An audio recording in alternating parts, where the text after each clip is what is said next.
આકાશવાણી સમાચાર યશવી મહેતા વાંચે છે. સૌપ્રથમ મુખ્ય સમાચાર.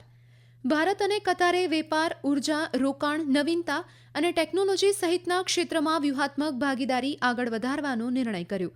કેન્દ્રીય ગૃહમંત્રી અમિત શાહની અધ્યક્ષતામાં જમ્મુ કાશ્મીરમાં નવા ફોજદારી કાયદાઓના અમલીકરણ અંગે સમીક્ષા બેઠક યોજાઈ. ગુજરાતની સ્થાનિક સ્વરાજની ચૂંટણીના જાહેર થયેલા પરિણામોમાં ભાજપની જીત. બોલિવિયામાં ખીણમાં બસ ખાબકતા 30 લોકોના મોત. અને મહિલાઓ માટેની ક્રિકેટ પ્રીમિયર લીગમાં આજે વડોદરામાં મુંબઈ ઇન્ડિયન્સ અને ગુજરાત જાયન્ટ્સ વચ્ચે મુકાબલો. સમાચાર વિગતવાર. ભારત અને કતારે વેપાર, ઉર્જા, રોકાણો, નવીનતા, ટેકનોલોજી, ખાદ્ય સુરક્ષા, સંસ્કૃતિ અને લોકો વચ્ચેના સંબંધો પર ધ્યાન કેન્દ્રિત કરીને વ્યૂહાત્મક ભાગીદારી સુધી સંબંધોને આગળ વધારવાનો નિર્ણય કર્યો. નવી દિલ્હીમાં પ્રધાનમંત્રી નરેન્દ્ર મોદી અને કતારના આમિર શેખ તમીમ બિન અહમદ અલ થાની વચ્ચેની વાતચીત દરમિયાન બંને નેતાઓએ પરસ્પર હિતના પ્રાદેશિક અને વૈશ્વિક મુદ્દાઓ પર પણ વિચારોનું આદાન પ્રદાન કર્યું. બંને દેશોએ આજે નવી દિલ્હીમાં 2 સમજૂતી કરાર પર હસ્તાક્ષર કર્યા. આ સમજૂતી કરાર બંને રાષ્ટ્ર વચ્ચે વ્યૂહાત્મક ભાગીદારીને પ્રોત્સાહન આપવા, બેવડા કરવેરા ટાળવા અને કરચોરી અટકાવવા સંબંધિત છે. કેન્દ્રીય ગૃહમંત્રી અમિત શાહની અધ્યક્ષતામાં જમ્મુ કાશ્મીરમાં નવા ફોજદારી કાયદાઓના અમલીકરણ અંગે નવી દિલ્હીમાં સમીક્ષા બેઠક યોજાઈ.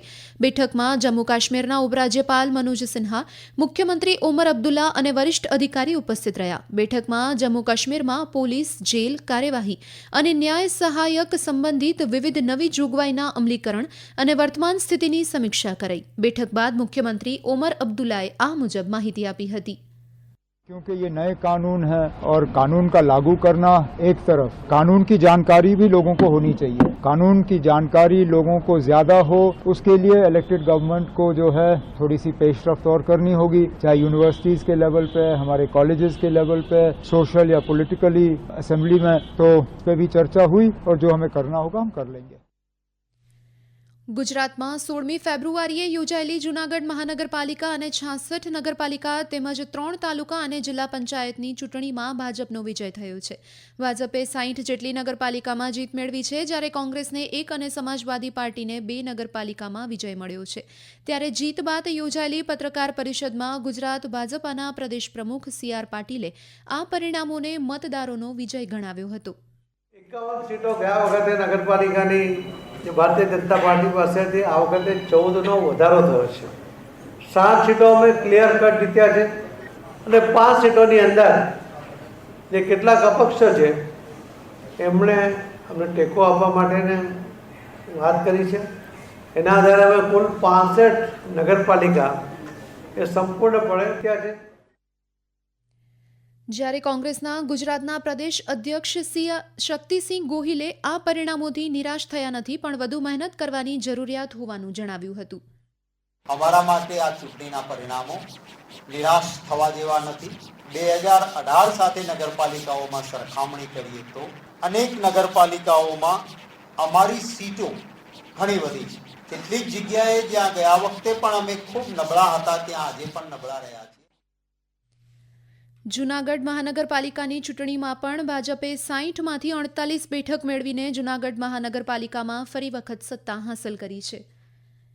કેન્દ્રીય કૃષિ અને ખેડૂત કલ્યાણ મંત્રી શિવરાજસિંહ ચૌહાણે જણાવ્યું હતું કે કેન્દ્ર દરેક વર્ગના હિતમાં કામ કરી રહ્યું છે, જેના કારણે નાગરિકોના જીવનમાં મોટો ફેરફાર આવ્યો છે. શ્રી ચૌહાણે આજે મધ્યપ્રદેશના રાયસેનમાં રાષ્ટ્રીય ભૂ અવકાશી જ્ઞાન આધારિત જમીન સર્વેક્ષણ નકશાનો શુભારંભ પ્રસંગે આ મુજબ જણાવ્યું હતું. શ્રી ચૌહાણે કહ્યું કે નકશા કાર્યક્રમ મિલકતનો નકશો બનાવશે અને મિલકતના રેકોર્ડ સુધારવામાં મદદ કરશે. દરમિયાન મધ્યપ્રદેશના મુખ્યમંત્રી ડોક્ટર મોહન યાદવે કહ્યું કે નકશા પ્રોજેક્ટમાં જમીનના રેકોર્ડ સુધારવામાં આવશે. નકશા પ્રોજેક્ટનો ઉદ્દેશ્ય આધુનિક ટેકનોલોજી અને ડિજિટલ માધ્યમ દ્વારા નાગરિકોને તેમના જમીનના રેકોર્ડની સરળ અને સુરક્ષિત માહિતી પ્રદાન કરવાનો છે. રાષ્ટ્રીય ભૂ અવકાશી જ્ઞાન આધારિત શહેરી આવાસ જમીન સર્વે નકશા પ્રોજેક્ટ અંતર્ગત પુંડીચેરીમાં ડ્રોનનો ઉપયોગ કરીને આધુનિક જમીન સર્વેક્ષણ શરૂ કરાયું. મુરુંગપક્કમ ગામમાં મુખ્યમંત્રી એન રંગાસ્વામીએ આ પાયલોટ પ્રોજેક્ટનું ઉદ્ઘાટન કર્યું. પ્રક્રિયાઓ અંતિમ રૂપ આપ્યા બાદ ભૂ અવકાશી માહિતી અને મિલકત કરની માહિતી સાથે સંકલિત જમીન દસ્તાવેજો જમીન માલિકોને પૂરા પાડવામાં આવશે. આ સમાચાર આપ આકાશવાણી પરથી સાંભળી રહ્યા છો. આ સમાચાર આપ અમારી YouTube channel AIR news Gujarat પર પણ સાંભળી શકશો. વધુ સમાચાર માટે અમારી વેબસાઇટ newsonair.gov.in/gujarati અને અમારા એક્સ હેન્ડલ AIR_news_ABAD ને ફોલો કરી શકશો. કેન્દ્ર સરકારે પંજાબ, ઉત્તરાખંડ અને છત્તીસગઢમાં ગ્રામીણ સ્થાનિક સંસ્થાઓ માટે 15મા નાણાં પંચની ગ્રાન્ટમાંથી 562 કરોડ રૂપિયાથી વધુની ગ્રાન્ટ ફાળવી છે. પંચાયતી રાજ મંત્રાલયે જણાવ્યું કે પંચાયતી રાજ સંસ્થાઓ અને ગ્રામીણ સ્થાનિક સંસ્થાઓને આપવામાં આવતી આ ગ્રાન્ટ લોકશાહીને મજબૂત બનાવવામાં મહત્વપૂર્ણ ભૂમિકા નિભાવશે. મંત્રાલયે જણાવ્યું કે ગ્રામીણ શાસનને મજબૂત બનાવવા માટે 2024-25 દરમિયાન પંજાબને 225 કરોડ રૂપિયાથી વધુ, છત્તીસગઢને 244 કરોડ રૂપિયાથી વધુ અને ઉત્તરાખંડને 93 કરોડ રૂપિયાથી વધુ રકમ મળી છે. દિલ્હી વિધાનસભાના ભાજપના ધારાસભ્ય દળની બેઠક આવતીકાલે નવી દિલ્હીમાં યોજાશે. આ બેઠકમાં ભાજપના તમામ નવા ચૂંટાયેલા ધારાસભ્ય અને પાર્ટીના વરિષ્ઠ નેતાઓ ભાગ લેશે. પાર્ટીના સૂત્રોના જણાવ્યા અનુસાર બેઠકમાં દિલ્હીના આગામી મુખ્યમંત્રીનું નામ નક્કી થવાની શક્યતા છે. મુખ્યમંત્રીનો શપથ ગ્રહણ સમારોહ ગુરુવારે રામલીલા મેદાનમાં યોજાવાની શક્યતા છે. દિલ્હી વિધાનસભા ચૂંટણીમાં ભાજપે 70માંથી 48 બેઠકો જીતી છે.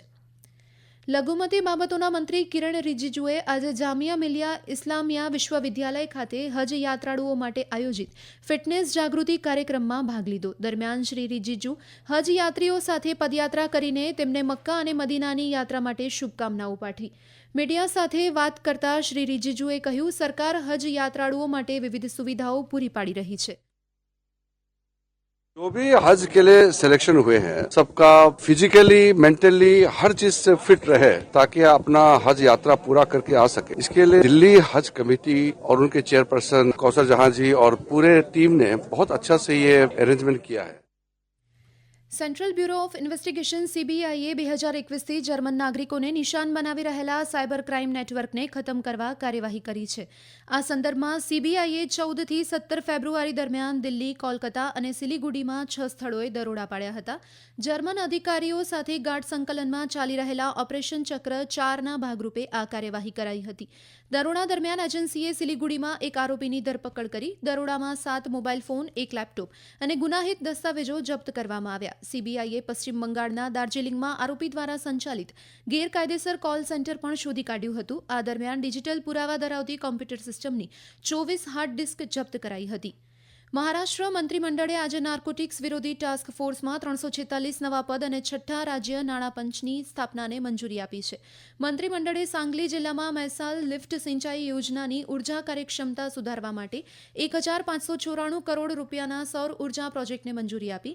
આ પ્રોજેક્ટ દ્વારા દુષ્કાળગ્રસ્ત વિસ્તારમાં 1,08,197 હેક્ટર જમીનને સિંચાઈનો લાભ મળશે. બોલિવિયામાં એક બસ અકસ્માતમાં 30 લોકોના મોત થયા છે. દક્ષિણ પશ્ચિમ યોકાલા જિલ્લામાં 800 મીટર ઊંડી ખીણમાં બસ ખાબકતા અકસ્માત સર્જાયો હતો. સરકારી આંકડા અનુસાર દેશમાં દર વર્ષે સરેરાશ 1,400 લોકો માર્ગ અકસ્માતમાં મૃત્યુ પામે છે. મહિલાઓ માટેની ક્રિકેટ પ્રીમિયર લીગમાં આજે વડોદરામાં મુંબઈ ઇન્ડિયન્સ અને ગુજરાત જાયન્ટ્સ વચ્ચે મેચ રમાઈ રહી છે. મુંબઈ ઇન્ડિયન્સે ટોસ જીતીને પ્રથમ ફિલ્ડિંગ કરવાનો નિર્ણય લીધો છે. છેલ્લા અહેવાલ પ્રમાણે ગુજરાત જાયન્ટ્સના 5 ઓવરમાં 3 વિકેટે 20 રન થયા છે. વેવ્સ ટ્રેલર મેકિંગ સ્પર્ધા માટે નોંધણી પ્રક્રિયા ચાલી રહી છે. આ સ્પર્ધા મહત્વાકાંક્ષી ફિલ્મ નિર્માતાઓને નેટફ્લિક્સની કન્ટેન્ટ લાઇબ્રેરીનો ઉપયોગ કરીને આકર્ષક ટ્રેલર બનાવવાની તક આપે છે. World audio visual and entertainment summit waves ખાતે ક્રિએટ ઇન ઇન્ડિયા ચેલેન્જના ભાગરૂપે આ સ્પર્ધા સહભાગીઓને નવા દ્રષ્ટિકોણથી પ્રતિષ્ઠિત દ્રશ્ય રજૂ કરવા માટે પ્રોત્સાહિત કરશે. વિડીયો સંપાદન, ફિલ્મ નિર્માણ અથવા સામગ્રી નિર્માણમાં રસ ધરાવતા વિદ્યાર્થીઓ અને ફિલ્મ નિર્માતાઓ આ સ્પર્ધામાં ભાગ લઈ શકે છે. સ્પર્ધામાં ભાગ લેવા માટે અરજદારોની ઉંમર ઓછામાં ઓછી 18 વર્ષની હોવી જોઈએ. માહિતી અને પ્રસારણ મંત્રાલય માહિતી આપે છે કે 15 ફેબ્રુઆરી સુધીમાં વિશ્વભરમાંથી કુલ 3,313 સહભાગીઓએ આ સ્પર્ધા માટે નોંધણી કરાવી છે. અંતમાં મુખ્ય સમાચાર ફરી એકવાર. ભારત અને કતારે વેપાર, ઉર્જા, રોકાણ, નવીનતા, ટેકનોલોજી સહિતના ક્ષેત્રમાં વ્યૂહાત્મક ભાગીદારી આગળ વધારવાનો નિર્ણય કર્યો. કેન્દ્રીય ગૃહમંત્રી અમિત શાહની અધ્યક્ષતામાં જમ્મુ કાશ્મીરમાં નવા ફોજદારી કાયદાના અમલીકરણ અંગે સમીક્ષા બેઠક યોજાઈ.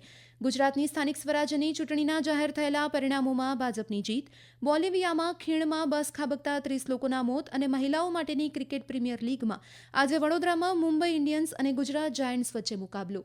આ સાથે જ આકાશવાણી પરથી સમાચાર પૂરા થયા.